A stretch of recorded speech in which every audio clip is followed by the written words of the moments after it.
Welcome to this deep dive. Today we're looking at some really interesting ideas around type 2 diabetes, ideas that offer a potentially very different way of, well, understanding and maybe approaching this condition. That's right. We're going to explore a perspective that suggests type 2 diabetes might not be the one-way street we often hear about. Exactly.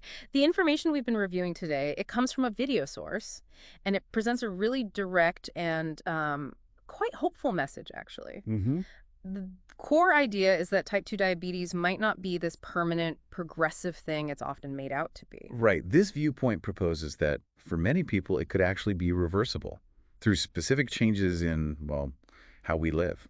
And that's quite a big statement, isn't it? A real departure from the usual narrative. It is. So, for this deep dive, our aim is really to understand this perspective. We want to unpack this concept. The idea of reversing type 2 diabetes through deliberate lifestyle adjustments. And look at what those adjustments actually are Mm. and the sort of logic behind them.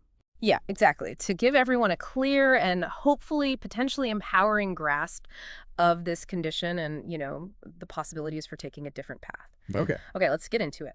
The source material, it starts by kind of tackling some common beliefs about type 2 diabetes. hmm One of the first things it points out is that this isn't about promoting some expensive, like a miracle cure or a fad diet. It's important. It really emphasizes that the potential for change lies in fundamental shifts you can make yourself, often without significant cost.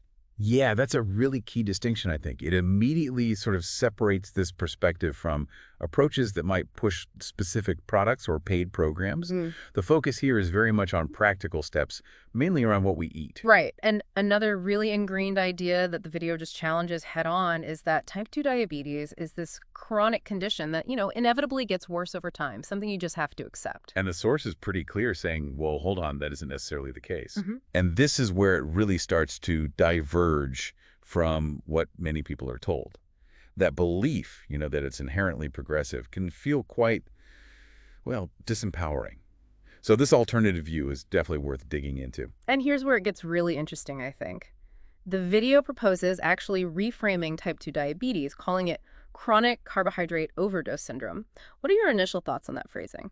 Well, it's fascinating how language can shape our understanding, isn't it? Yeah. By renaming it like that, it immediately suggests a potential cause Yeah. and, by extension, a potential solution. Yeah. It shifts the focus from this somewhat abstract disease name to something much more directly tied to what we might be putting into our bodies. Specifically carbohydrates. It's exactly carbohydrates. It really changes the dynamic, doesn't it? Instead of feeling like, oh, I have this condition, I don't know why, this reframe points a finger, maybe, at excessive carbohydrate intake. hmm The video even suggests that the key to turning things around is kind of hinted at right there in that new name. Precisely. It's an attempt to perhaps demystify the condition and make the solution feel a bit more intuitive. If you understand it as an overdose of carbs, Then the logic follows. it logically follows that reducing carb intake would be, well, a central strategy. Okay. Now, the video makes a strong statement, too. It says something like, while developing type 2 diabetes might not be your fault, like you didn't intend for it, Right. it is absolutely your problem now in terms of needing to take proactive steps. hmm Taking ownership, essentially. Yeah. And then it outlines 5 specific dietary adjustments. These are suggested for potentially reversing the condition. Number 1, eliminate all sugars, whether added or naturally occurring. Okay, let's unpack that a bit. What kinds of sugars are we talking about here, based on the source? Well, it seems pretty comprehensive. Yeah, the source is quite specific. It mentions both the obvious added sugars, sodas, processed snacks, lots of packaged foods. The usual suspects.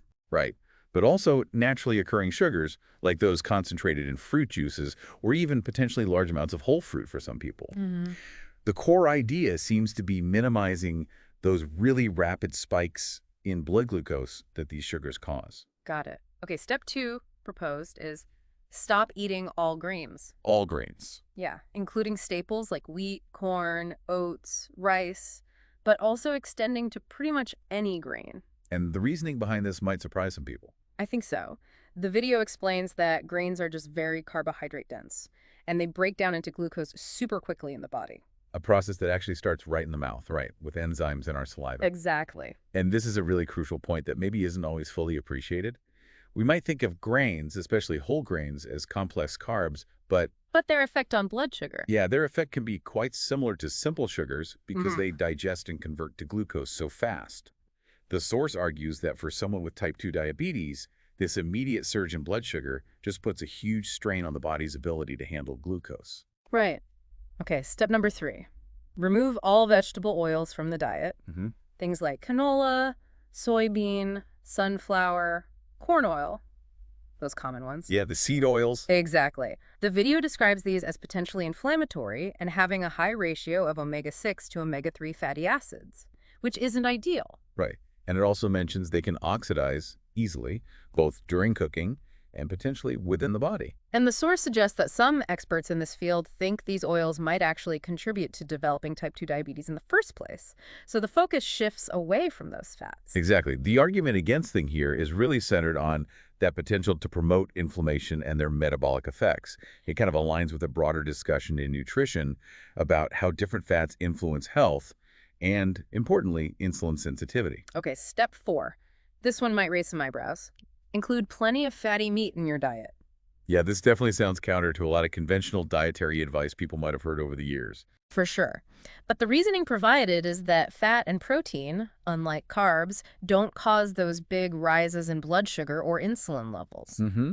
And that meat is also a rich source of essential vitamins and minerals, nutrient density. Right. So this step really emphasizes nutrient density and also satiety, that feeling of fullness. Fatty meats provide key nutrients without that big glucose hit you get from carbs. And presumably if you're full. Well, the higher fat content can help you feel satisfied, maybe reducing cravings for those carb-heavy foods later on. Makes sense. Okay, and the fifth and final step outlined, obtain any carbohydrates you do consume primarily from above ground, non-starchy vegetables. Right, so think leafy greens, broccoli, cauliflower, that sort of thing. And the video suggests a target carb intake. It mentions some individuals might see reversal keeping total carbs under 100 grams a day, Or potentially less. while others might need to go even lower, maybe as low as 20 grams. It really emphasizes a very low carbohydrate approach overall. It does. So, taking these 5 steps together, how do they collectively address this idea of a carbohydrate overdose? Well, that's the core logic, isn't it? By drastically cutting the overall carb load, especially from sugars and grains which hit the system fast, Right. and instead focusing on minimally processed, nutrient-dense foods like fatty meats and those non-starchy veggies, the aim is just to significantly lower blood glucose levels. And reduce the demand on the pancreas. Exactly. Reduce that constant demand for insulin production. And this, in turn, is proposed to allow the body's cells to hopefully regain sensitivity to insulin over time.